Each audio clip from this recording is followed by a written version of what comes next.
Good afternoon, good evening, America. This is a regular broadcast once again. The Restoration, the Mysteries of God, coming to you from Manila, Philippines. In the group of Cordero End Time Series. And our topic for today is the four winds, as I promised before. What does it represent? The four winds. Just a summary of what it entails.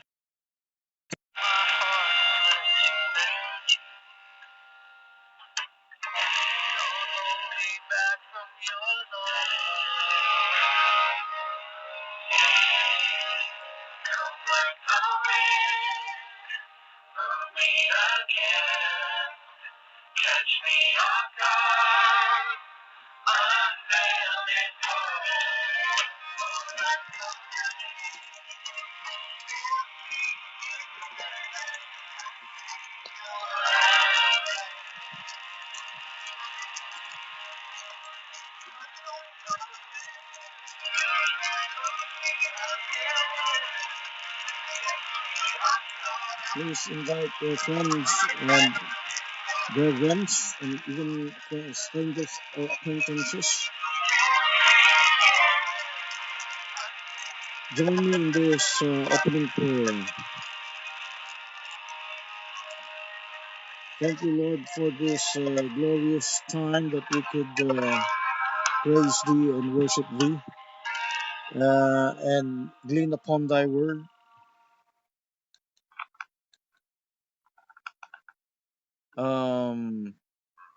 Thank you for this.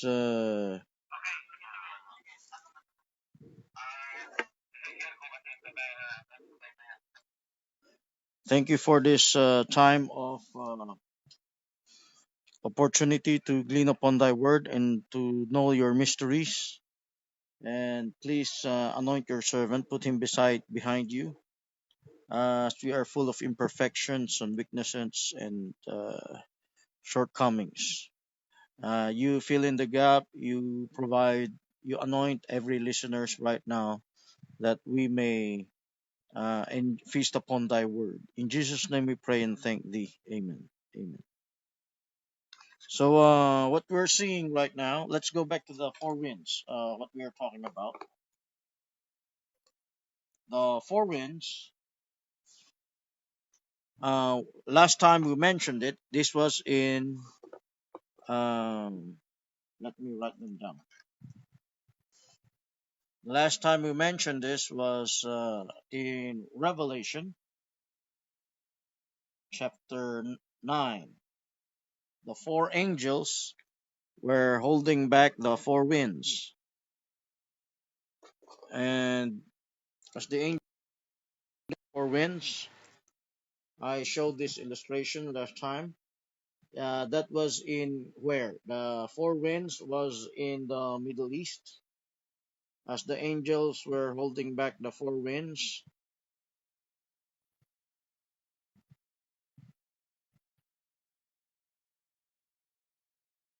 Okay, so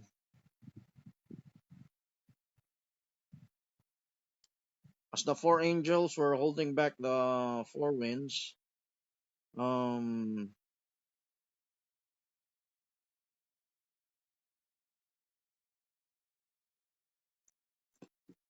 the four winds were the four winds was the conflict that was in Revelation. In chapter 9 they were loosed. In chapter 7 they were held back. We discussed about that. We mentioned that before.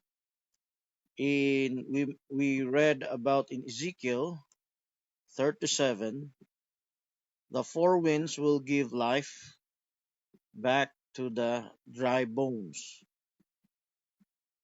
And I said it represented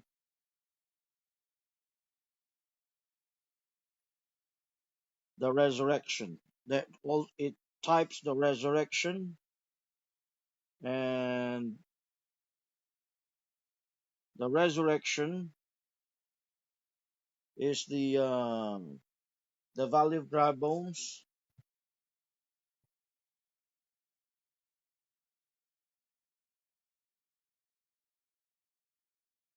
The valley of dry bones represents the my tablet is not working. Let me just write it down. The valley of dry bones represents Israel, and Israel is in chapter 37, sorry, 36, was mentioned as being um, he was taken to captivity. Taken to captivity. Um, as they were taken into captivity, they were brought back to their land again. That's a prophecy in chapter 36. And in 37, it talks about the valley of dry bones. Now, why were they described as dry bones when they already returned to their land in chapter 36? When Israel was returned to their land, Israel was not yet, shall we say, Israel was not yet spiritually revived. The dry bones here represent their spiritual condition. Even though Christians they support Israel, the nation of Israel is not the nation of Israel. This is the valley of dry bones. So in chapter 37, they will be brought back to life. The question is, why is the dry bones still to be given life when they've brought back to their nations in chapter 36? It's because spiritual revival is not the same as national revival. If you see Israel today, many of them Orthodox Jews, their religion of Judaism, they still reject the Messiah. They're just using the Christians to support them in their fight against the Muslims. But they have not, the majority of those believing in the law have still rejected their Messiah. They have not been revived. Their real revival is in the last week of Daniel. The last week of Daniel promised that restoration. Remember the promise of God in to Daniel in chapter 9 verse 24. 70 weeks are determined upon thy people, upon thy holy city. You remember how they backslid for 490 years? 490 years because 490 years because they owe God 70 years of sabbatical year, the Shemitah, the Sabbath of the land. So they did not just backslide on the Shemitah or the seventh year. They backslid for the whole 7 years, 70 times. So that's 490 years. So it takes also 490 years for them to be restored. This restoration does not just entail the national, the political, it includes spiritual, and the Messiah will be there. That's why in verse 25, 26, the Messiah was there. The Messiah was cut off. That's one question for those who disbelieve that the Messiah has come, that the Messiah will be killed. What about even those disbelievers of the Bible itself, the free thinkers, the these that don't believe in prophecy? This Daniel 9:26, when the Messiah shall be cut off, that's a cut and dry prophecy that you cannot deny. It was written well before the time of the Messiah's death, of Jesus Christ's death. Now, the restoration of Israel did not come in the death of the Messiah. Israel rejected the Messiah, even his death. They do not believe the Messiah will be killed. So, here, what was restored is for humanity. But there is a mystery. What is that mystery? There is a mystery that the Gentiles will be part of Israel. How would the Gentiles be connected to Israel when they receive the grace of Christ? The Gentiles will be connected through the last week of Daniel. Because in the last week of Daniel, the prophecy clock will restart, will continue. And when the 70 weeks will resume its continuation,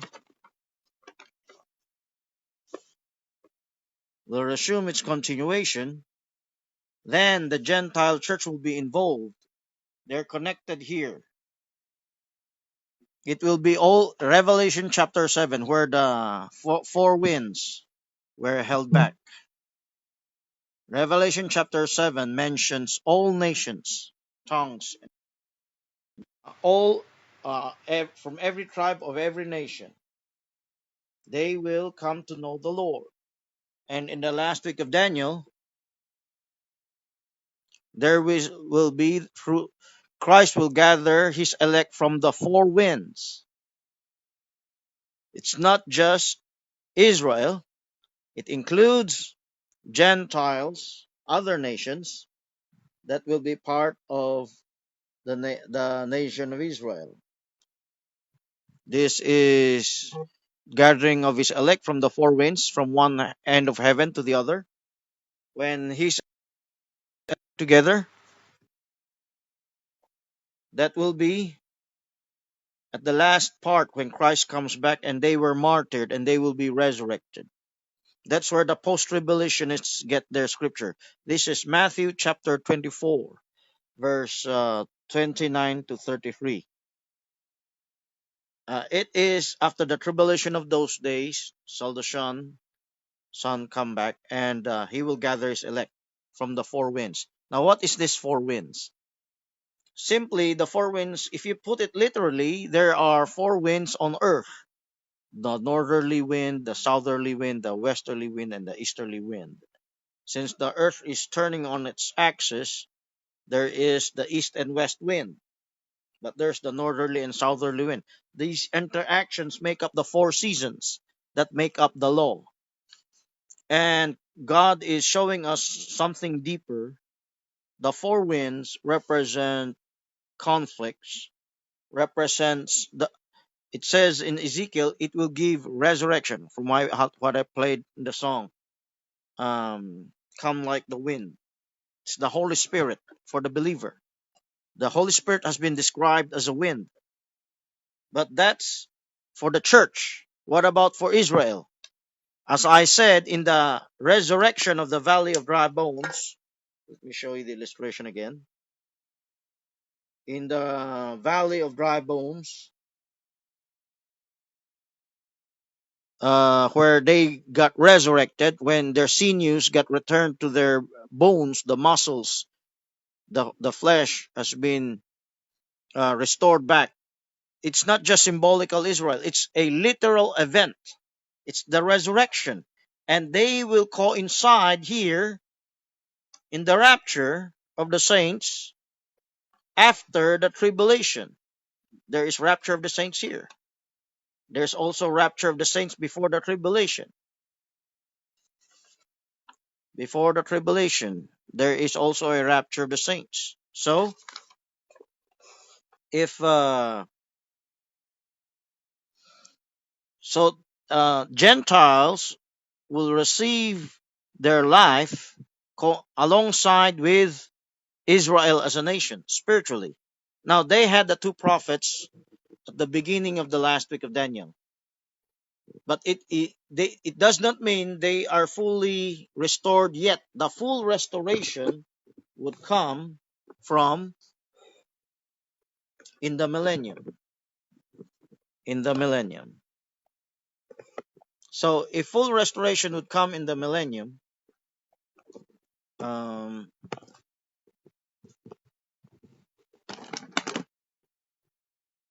if full restoration would come in the millennium, um, then what we have right now is not yet a full restoration. It's in the process of restoration. Israel is in the process of restoration.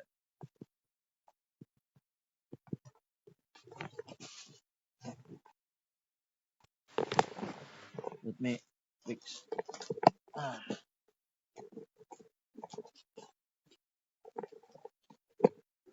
okay, so um, so when Israel will be restored back in the millennium, that's the time the fullness of the resurrection of the four winds will take effect. Now let's talk about the four winds. Where did it start? How does it begin? The four winds will begin at the beginning. The number four starts with, we have for the four seasons. Let me write them down. In Genesis, then in Eden there were the four rivers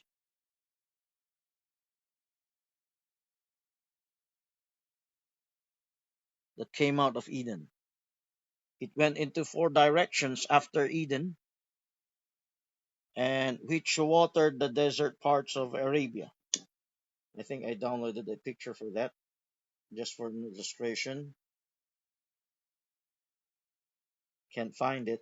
So I did not. Let me use this old illustration of the battle of Gog and Magog. The river spread out to Arabia, the dry deserts, what we know today. I failed to download another illustration I saw. They interpret Eden as here because the rivers parted from here. Here, Tigris and Euphrates did not join up here. but Gihon Spring is here. So when Eden is here, they could say the rivers parted from here.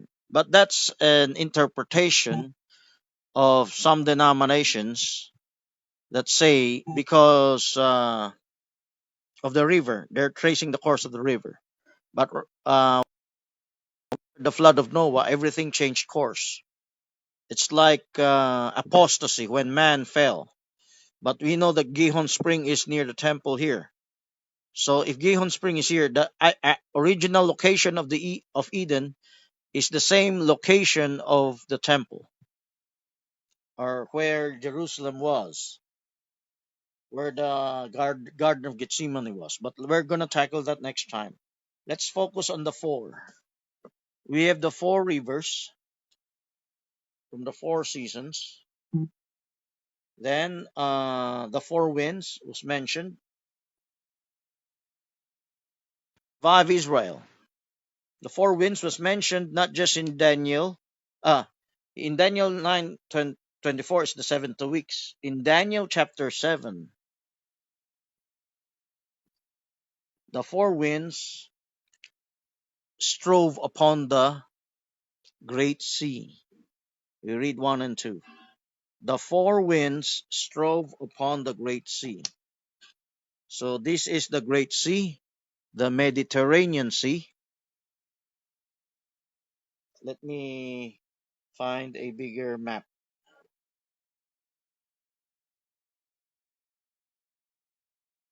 A bigger map of Europe here. This is the Roman Empire. This is the Great Sea. The Great Sea is where the four winds strove. Daniel chapter 7. I'm pointing this out. I want you to see the correlation why they have been holding back the four winds. While here it was striving in the Great Sea. And remember what came out after in that Great Sea. Four beasts came out of the Great Sea. These four beasts that came out from the Great Sea, Babylonian, Medo-Persian, Greco-Macedonian, the Roman Empire. I have other illustrations here. Maybe I can use them. The four beasts that came out from the Great Sea, they are the four world empires. The four world empires will be used also as an example in Joel chapter 1, verse 4. How do we call them? Insects, bugs? Oh, the palmer worm, the locust, the cankerworm, and the caterpillar. I like the translation of other Bibles that in different forms. What the palmer worm ate, the locust, what the palmer worm ate, and the locust ate. What what the palmer worm left behind, the locust was left to eat, and what the locust left behind, the cankerworm ate. Let me show you an illustration of these four bugs. I downloaded the picture. I copied the picture. This is an illustration of the four bugs in Joel chapter 1, verse 4. The locust, the cankerworm, the caterpillar, the palmer worm. In other versions of the Bible, these are same locusts. Now you remember in chapter 9, locust will be mentioned. Before the locust first will be loosed in the middle of the week. Locusts will be loosed here in this time in the middle of the week to torment men for 5 months and to prepare to anoint them for war. These are spirits of devils. And locusts was described in Joel. Although it's four different forms of bugs, but in other versions of it's the same locust in a different form. The sweeping locust, the swarming locust, the gnawing. So, what do they represent? What they ate, the other took over. What he ate, the other ate after it. What was left from what they ate. They represent the four world empires that took over Israel. There's another illustration. These came out of the great sea, the lion, the bear, the leopard, and the dreadful, terrible beast. Now, if it came out of the great sea, it came out near the Mediterranean, because the world empires start from Babylon to Rome. They reach the Mediterranean Sea. And if the four winds strove upon the great sea, the four winds were supposed to be the one that will give life back in Ezekiel 37. The four winds were being held back in chapter 7, but will be loosed in chapter 9. And in chapter 16, it will cause. Here is the mystery. And it's applicable to us Christians. The great conflict that is to come, Armageddon, that will be the culmination of these four winds. That was what was the four angels was holding back until they sealed the 144,000, the servants of God, in their foreheads. When they were holding this back for 3.5 years, they will be let loose, chapter 9, in the middle of the week, and locusts will come out from the bottomless pit to torment men and also to possess men for war. I'm not talking possession where you're not looking insane. I'm talking about possession in the sense they have a different motive. They want to control the world. In so doing, without their knowledge, they will destroy the world. Unless those days shall be shortened, no flesh shall be saved. But through this war, it will end all governments, then Israel shall be saved. He will come and save us. They, you don't know that the end of all governments, that's the ultimate salvation of Israel. I'm not talking of national salvation. Today she is strong, but spiritually she does not know her Messiah. When the 144,000 will know her Messiah, it's not yet the whole Israel. When the two prophets preached about the Messiah, turning the hearts of the children back to the fathers who were waiting for the Messiah, the whole of Israel did not yet understand. The woman Israel is parallel to the sheep nations. The sheep nations I've talked about yesterday, the sheep nations, they did not know Christ. Even the Revelation 12 woman, they have an idea about the Messiah, but what was first removed from their hearts is this Nicolaitan spirit, this close-mindedness, so that the Messiah could introduce himself back to them again. So that here, in the third day, we will live in his sight. For 2 days, in 2 days, he will revive us. These 2 days almost took 2,000 years. At the culmination of it, it will be the tribulation period. The tribulation period is the last book of Daniel, the time when God promised of Israel's restoration. These culminates, this converges, all these scriptures converges one to another. Here in Joel, this will include the Gentiles. Did you know Joel was quoted for the day of Pentecost, in the day of Pentecost? In Joel chapter 2, verse 25, I will restore the years that the locust has eaten, the palmerworm has eaten, the cankerworm has eaten, the caterpillar has eaten. I will restore the effects of what effect? Of the four beasts that came out from the earth. The four beasts here that came out of the earth. Where was my illustration a while ago? This is the lamb beast that revived the beast from the sea in a different form, the image to the beast. So, where was the other illustration? This. Another form. So the four beasts that came out of the sea, they ravaged Israel. They ravaged Israel. When Israel was ravaged, then they became a nation in 1948. But she will not yet be revived until Christ comes back. The valley of dry bones is prophetic at the beginning of the two prophets' ministry, because chapter 38, 39, it will be a war of Russia attacking Israel. And here in the millennium only will she be fully revived. And Hosea 6:2 says, we will live in his sight. Joel 2, 1 and 4 talks about the four world empires. So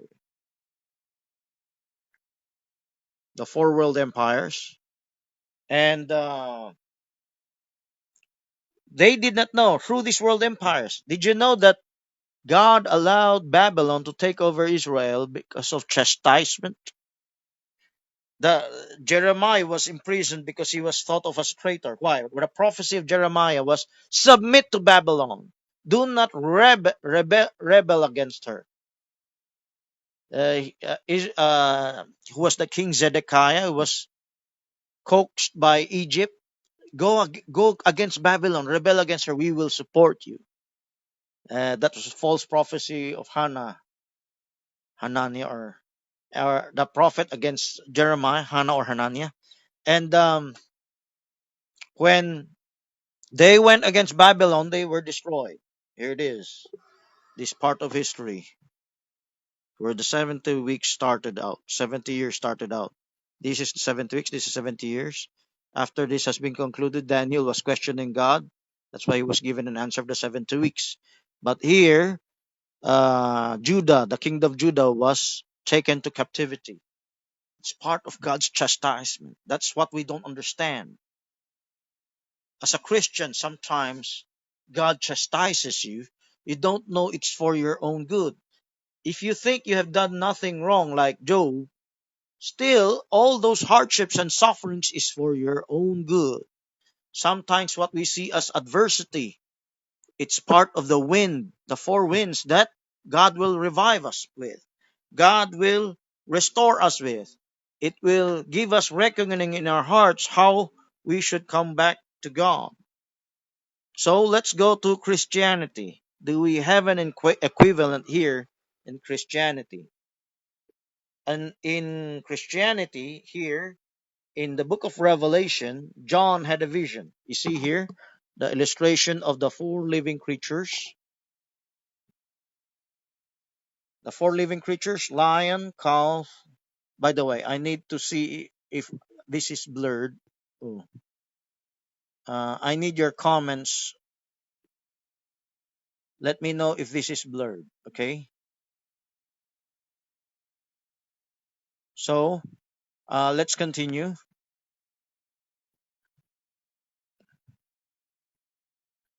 Here the four living creatures, again, God is using the number four, starting from the four rivers, four seasons that became the law. You remember we have winter, summer, spring, autumn. These four became a type of the ages. Became all, it's given to Israel as a feast, but God has a perfect mystery hidden in it for us to see. The Christians will be the first one to see it. The Jews will see it later, after they've known Christ in the millennium. But right now, the fullness of the Gentiles will have the fullness of light before Israel's blindness will subside. While here in the church ages, this is the mystery of God, wherein the Israelites were blinded so that the fullness of Gentiles could come in. And here in the church ages, we have the four horses. Let's go to the four horses. Uh, as a counterpart to the four living creatures. So this is an illustration of the four horsemen. This is in the opening of the seals, the first four seals. The first four seals speaks of the four horses, but each seal has been uh, reckoned by one of the four living creatures. Each four living creatures is a counterpart to the four horses of Revelation. The four living creatures were surrounding the throne in heaven in the vision of John. They had four wings. There is the lion, the calf, the face of a man, and the flying eagle. These four living creatures were counterpart to the four horses. The white horse, barely seen here. I hope this is not blurred. The red horse, the black horse, the pale horse. Now, for the believer, for the Christian, will they bring life again like the four winds? Remember, in Matthew chapter, I didn't write it here, Matthew chapter 24, he will gather his elect from the four winds. And the Holy Ghost was uh, used as the wind was used as an illustration of the Holy Ghost being born again. John chapter 3. You don't know where it is, but you can feel it. It's wind. You can feel its pressure. It's where it's moving. You don't know where it's going because it's invisible. And God used it as a type of His Spirit. And when it becomes four, it goes into detail. Like Daniel 12, there's seal the book. But in Revelation 10 or Revelation 4 and 5, there are seven seals in the book. It goes into more detail. Like the wind is the Holy Spirit. The Holy Spirit is part of the Logos, part of God's plan that includes the nationwide upheaval. The winds drove upon the great sea, the conflicts, and how the four rivers will be restored in the millennium. The four winds will revive Israel, will revive also the church. It represents God's plan, and that plan also involves conflict on earth, the conflict of the four world empires, and how they evolved and transformed down through time until the end time. So it's the four living creatures is not just talking about Christianity here, but these comes first. I believe, although it's not written here, the denominations interpret the four horsemen also riding in the tribulation. The end time message believers believe the four horses rode in the church ages, but other denominations put the four horses in the tribulation period. Now, which of the two is correct? The one that is correct is both, because the tribulation is just a continuation of the times of the Gentiles until the times of the Gentiles will be over. So the four horses you see also involves Israel. And when you see there are four caterpillars, or four living bugs in Joel, it coincides. It coincides with the four horses, the four living creatures,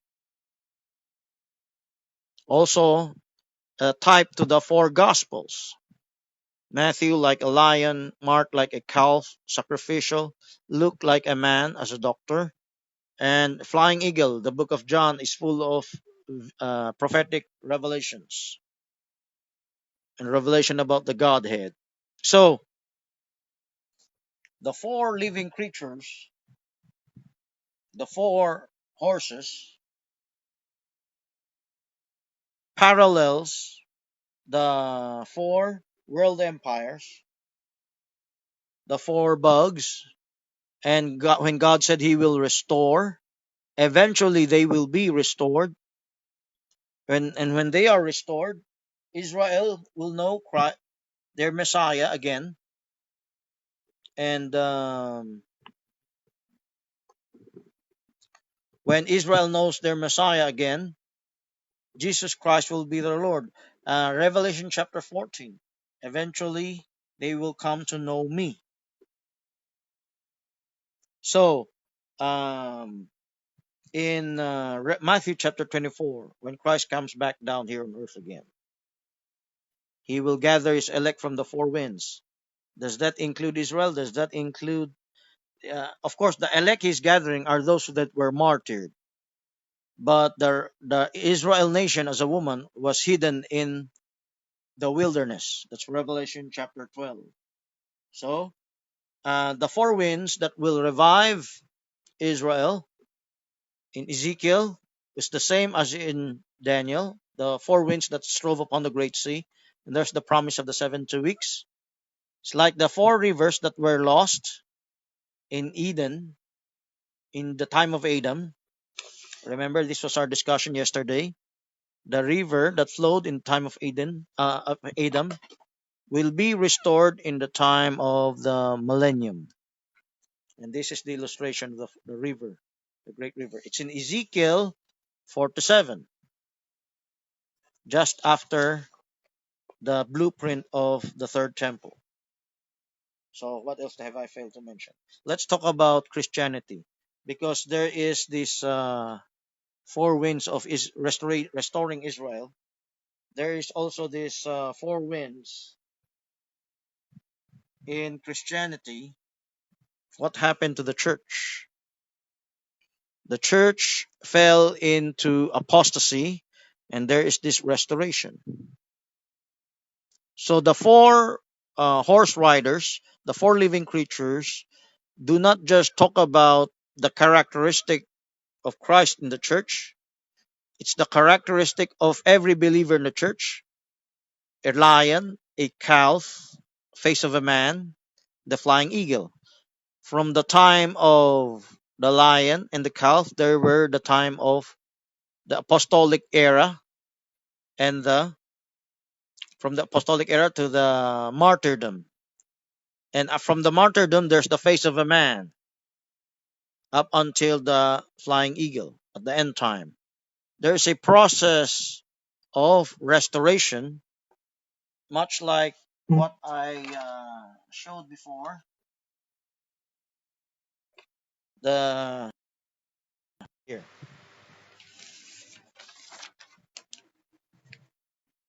what happened to Israel will happen to the church. The church will find its restoration as it passed through apostasy. There is restoration. The same thing happening to Israel will happen to the church. And this is what we have to see in the church. Do not just wait for prophecy in Israel. Look for what is God doing in the church today. What God has been doing for the past 2,000 years. What happened to the church? That's in the church ages. And if you know the horsemen were involved, then you know the same thing happened as it happened to Israel. There was a fall and restoration. It passed through deception, martyrdom, famine, the word, blackness of death, and of course, death follows. That's in the tribulation. So, this will happen first in the church. She will be restored back to the word first. And eventually, they will culminate in the tribulation period. So, another illustration we have here,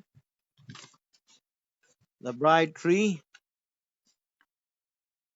It's very similar. I will restore what the locust has eaten, the caterpillar. This illustration even shows those bugs for the church. Although Joel speaks of Israel, but here other message believers portrayed it to the church. The locust, the cankerworm, caterpillar, the palmer worm. They're eating, similar to what happened to Israel. What is left, they ate. So what happens to the trunk? What happens to the what happens to the restoration ministry? It the trunk is dying when there is it's harvest season. It's harvest season. Harvest season is the end time message.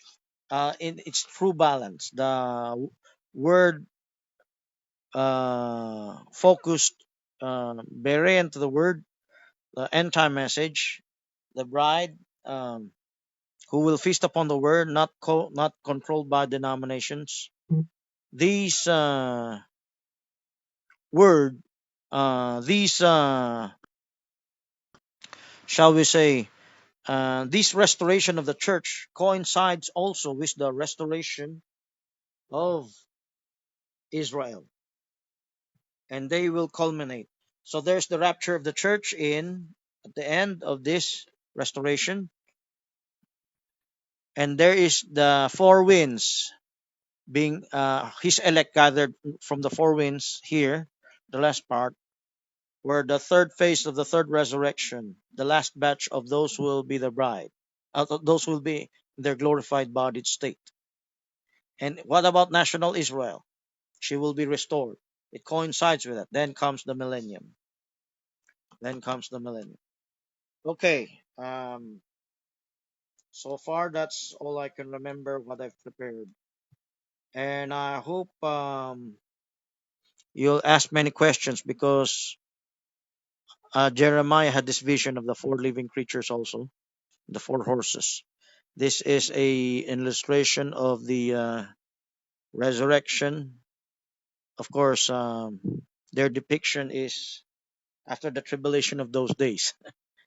Okay, so let's see if there are questions in the comment section.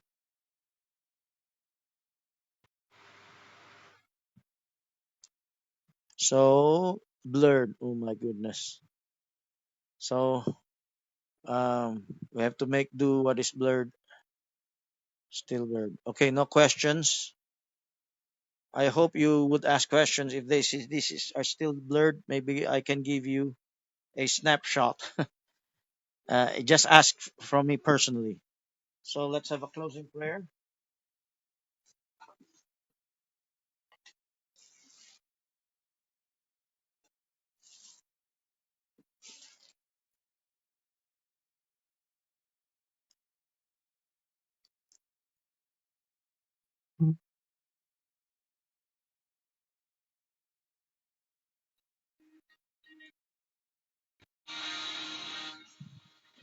Lord, thank you for this morning that we could study thy word and get a glimpse of thy glory. Lord, please help us, Lord. Many of us are hard to understand many things. Even your own servant, even your servant right now, lacks in many things. He may not know everything. He may know certain things, but he does not know everything. He may be lacking in certain things. Even in pastoring the church, in helping out others, we fail, we come short. And in helping out others, some of our brethren have not yet grown in revelation and understanding. Help us, Lord, to see open from our blindness. Show us your plan. Show us the glorious plan you have for us.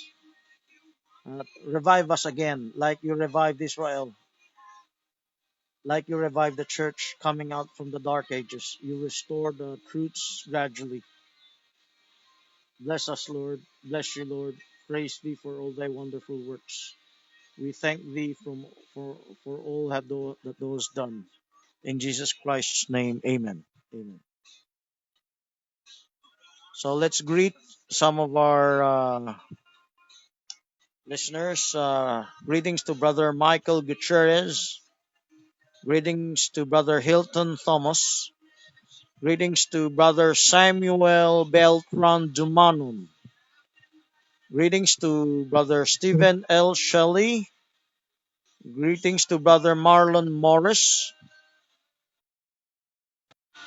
And I don't know if Brother Tim McKay is online. Brother J. Love Governor, Brother Rolf Stroman, Ariel Stroman. Okay, so Marion Morris. Okay, maybe Marion Morris is Brother Marion that visited us before. Okay, so please do visit our resources in the file section of Kugeo End Time series. We also have podcasts. You can find the link in the same group, Kogeo in Time series. We also have videos, previous videos there. We have tracks and ebooks in Progressive Revelation Ministry group. So please do grace our groups and download them as you see fit.